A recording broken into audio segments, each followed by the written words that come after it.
On the morning of June 15, in a cold driving rain, the party marched on.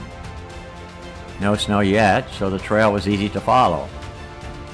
The following day they entered a, quote, handsome little glade where there was grass for the horses. Lewis wrote, "The dog-toothed violet, the bluebells, the yellow flowering pea, the columbine in bloom, and the honeysuckle, huckleberry, and white maple, putting out their first leaves, along with other signs of spring in the mountains."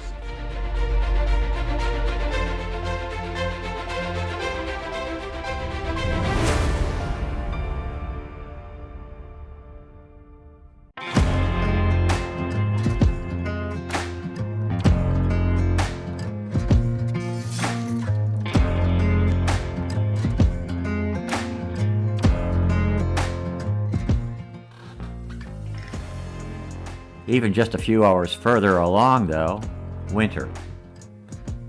At one point, Lewis recorded, "We found ourselves enveloped in snow from 12 to 15 feet deep, even on the south side of hills with the fairest exposure to the sun. The chief difficulty is to find the road. In this, we may be assisted by the circumstance that although generally 10 feet in depth, the snow has been thrown off by the thick spreading branches of the trees." Nevertheless, he was compelled to reconsider the situation.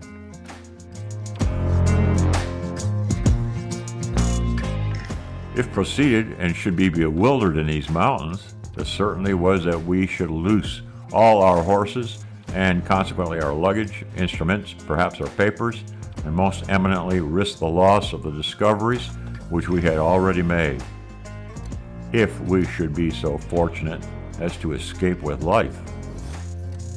He consulted with Captain Clark and decided, We conceived the madness at this stage of the expedition to proceed without a guide. They elected to return with the horses while they were yet strong. As can be expected, the men were dejected. Lewis wrote, "This is the first time since we've been on this long tour that we have ever been compelled to retreat or make a retrograde march." Sergeant Gass wrote that most of the men were melancholic and disappointed. Drouillard and Shannon headed back to the Indian village to try again to procure a native guide, taking with them a gift musket as lure for their employment. After a week, though, they did not return to the idling party, frustrating Lewis and Clark even more. During this time, Coulter's horse fell from him in passing Hungry Creek, and himself and the horse were driven down the stream at a considerable distance, rolling over each other among the rocks. Fortunately, both escaped without injury or the loss of Coulter's gun.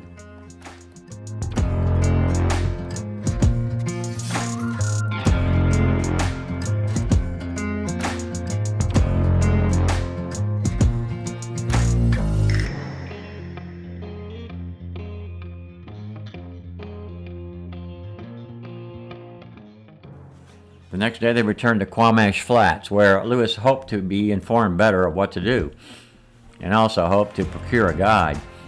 If none volunteered, he determined to risk a passage.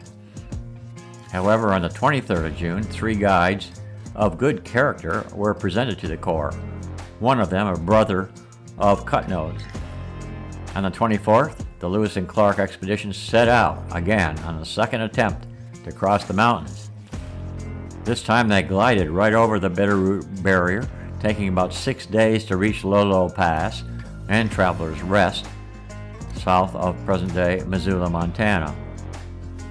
But first they arrived at Hungry Creek and pursued their former route they had followed before getting bogged down previously. On reaching the top of the mountain, they found the supply deposit they had left behind, untouched. The snow in the neighborhood was melted nearly 4 feet since the 17th, the journals noted. By measuring it accurately and comparing it by a mark which we then made, the general depth we discover to have been 10 feet 10 inches, though in some places greater, but at this time it was about 7 feet.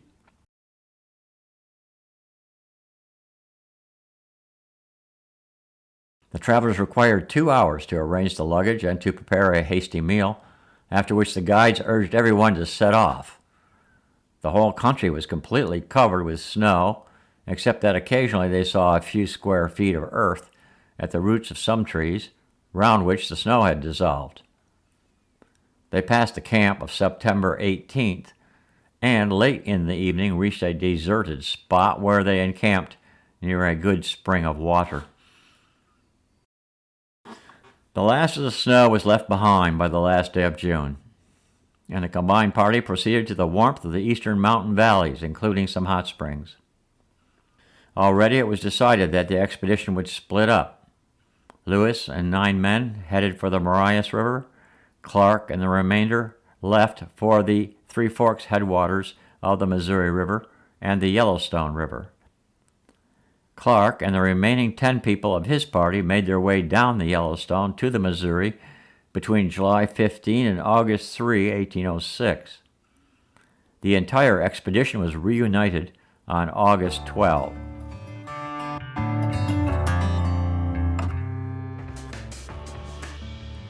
After the party of explorers funneled through the Bitterroot Mountains along 2 separate routes, their perilous adventures and encounters with Native American Indians continued.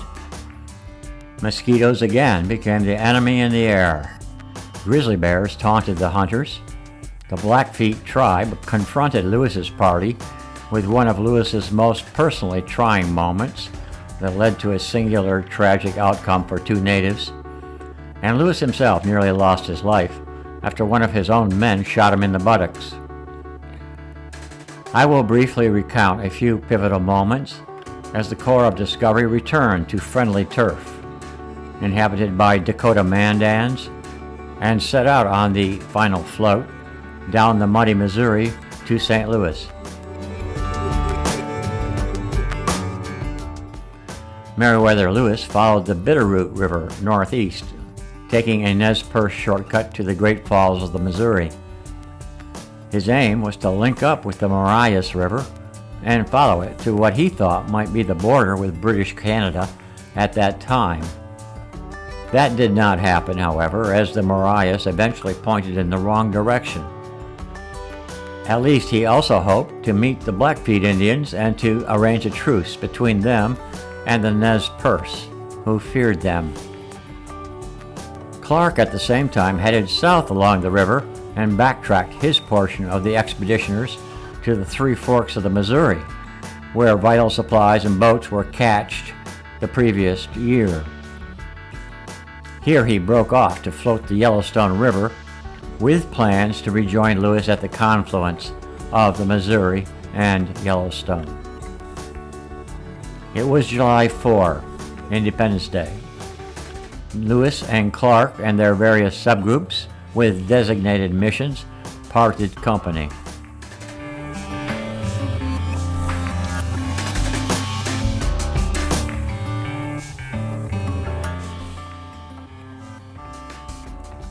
Lewis's start was a little rough at first, in the face of racing streams and rivers to be crossed. At one point, a raft sank. Lewis was knocked off against a bush and swam. His plant specimens were lost, but papers and maps again were saved. The Indian guides ferried their belongings in small deerskin rafts, towed behind their horses. The trip up the river otherwise was relatively uneventful, although there was, quote, much sign of beaver in this extensive bottom. Reuben Field wounded a moose.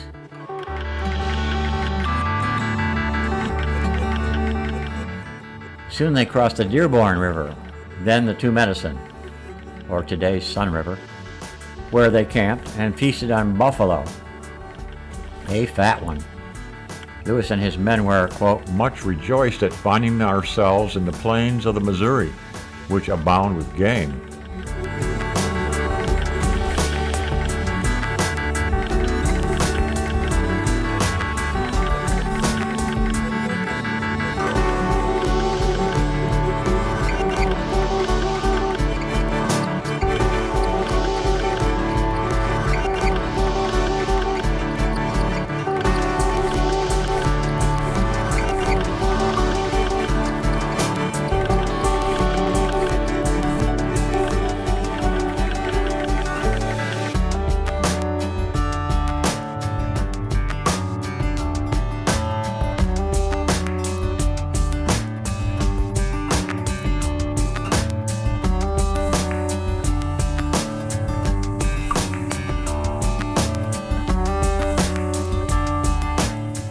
On July 10, the hunters killed 5 deer, 3 elk, and a bear.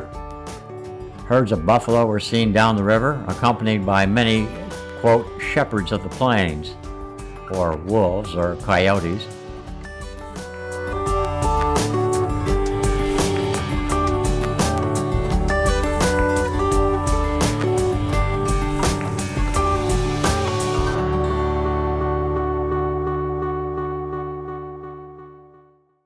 I sincerely believe that there were not less than 10,000 buffalo within a circle of 2 miles.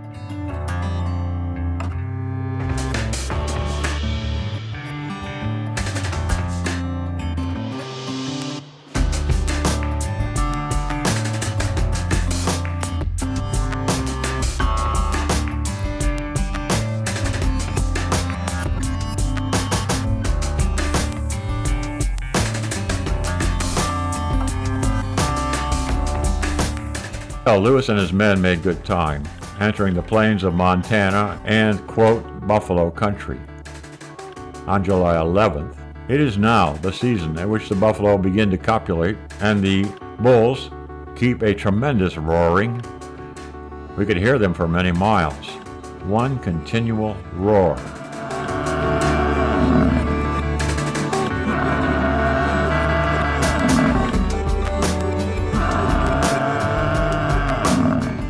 Now his command was in, quote, a prairie of knobs, part of the central Great Plains.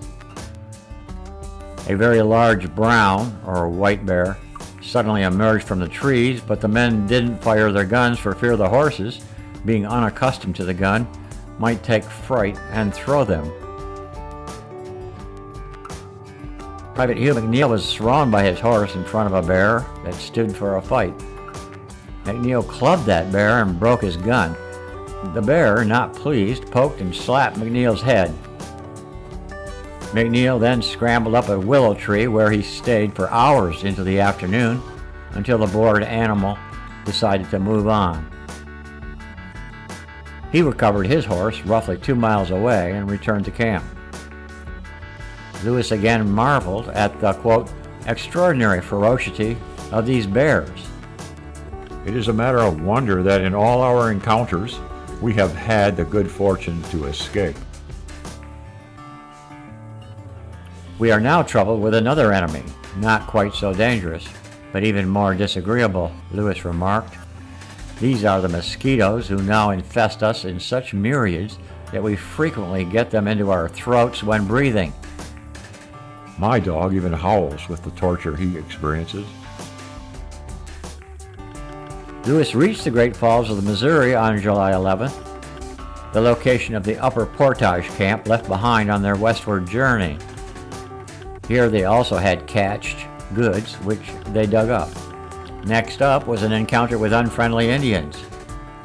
The tribes who principally frequent this country are the Minataris of Fort des Prairies and the Blackfoot Indians. We have to fear them, not only from their stealing our horses, but even our arms and baggage. The Blackfoot Indians rove through this quarter of the country, and as they are a vicious, lawless, and rather abandoned set of wretches, I wish to avoid an interview with them if possible. Lewis wrote, it was not to be. The party was in the area of the Teton River on or about July 17 and not far from today's Glacier National Park. An enormous bison herd grazed nearby, the animals milling about for approximately 12 miles, according to Lewis. After approaching the main branch of the Marias, the weather and circumstances were cold, cloudy, and sour. He was disenchanted with the river's route and direction. Lewis and men spent 4 days in cold, rainy weather near the area, chewing on mostly roots sauced with bison grease and some pigeons. There wasn't much game, but signs of Blackfeet Indians were everywhere. The group broke camp on the morning of the 26th of July and headed toward the Two Medicine River, again, the Sun River. Lewis gave up, which I do with much reluctance. He had the horses caught. We set out bidding a last adieu to this place, which I now call Camp Disappointment. That same day, Drew Yard went out hunting. Lewis, while riding across the plains, spotted 30 horses and Blackfeet about a mile ahead. They appeared to be watching Drew Yard. It was an unpleasant sight, Lewis wrote. The only possible option was to approach the warriors with gestures of friendship, and ultimately both parties decided to camp alongside each other. Lewis smoked with the neighbors, who represented the Piegan division of the Blackfeet Confederation. Next morning at first light, as the young braves crowded around a fire, at least a few Indians observed that Private Reuben Fields on guard duty had laid his gun down. A general rush for more loose guns and horses followed, led by one of the natives who had been awarded a medal that night before. All the men recovered their guns, but in the melee, Fields stabbed one warrior through the heart. The Indian, Fields said, drew but one breath, and the wind of his breath followed the knife, and he fell dead. Lewis sprinted after some horses, and an Indian turned toward him with his musket. Lewis recorded, I shot him through the belly. He fell to his knees and on his right elbow, from which position he partly raised himself up and fired at me. Being bare-headed, I felt the wind of his bullet very distinctly. Lewis couldn't reload, so he ran back to camp, hastily collected his men and horses, burned the Indians' gear left at the camp, and rode all day long across the plains into the night, almost 100 miles. They left the medal about the neck of the dead man that they might be informed who we were.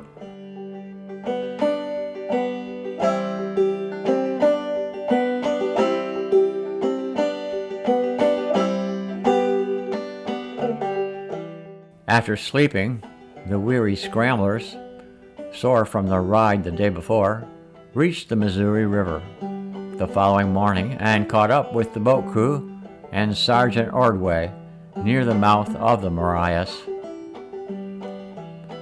Their company now was 16 men strong. In haste, their baggage was hoisted off the horses and transferred to canoes. The horses were turned loose. An important cache of supplies and gear left behind the year before was greatly damaged as the ground had caved in. The red peruke essentially rotted.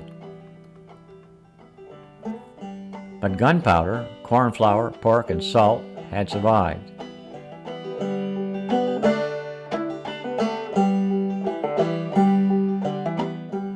The iron swivel gun that had been at the bow of the outbound keelboat was recovered by Lewis at the Great Falls Cache.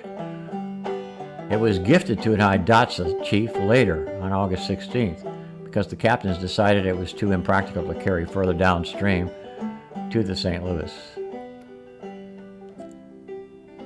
At 15 miles, Lewis recorded that they had left the Blackfeet safely behind and made camp. They were embarked on the White Pirogue and 5 small canoes. Lewis's exploration of the Marias was over, and little was accomplished. Now the immediate goal, hopefully, was to link up with Captain Clark's party, making their way on the Yellowstone in the south, to a planned rendezvous at the confluence with the Missouri. Lewis noted great numbers of goats and antelope dispersed through the plains, large flocks of geese, more buffalo, fewer elk, and a sufficient number of bighorn sheep along some of the higher cliffs.